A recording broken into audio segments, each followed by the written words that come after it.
സങ്കീർത്തനങ്ങൾ 114.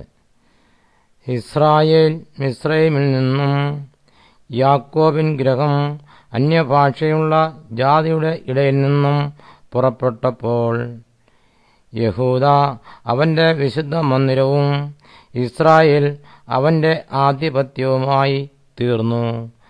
സമുദ്രം കണ്ട് ഓടി, യോർദാൻ പിൻവാങ്ങിപ്പോയി. പർവ്വതങ്ങൾ മുട്ടാടുകളെപ്പോലെയും കുന്നുകൾ കുഞ്ഞാടുകളെപ്പോലെയും തുള്ളി.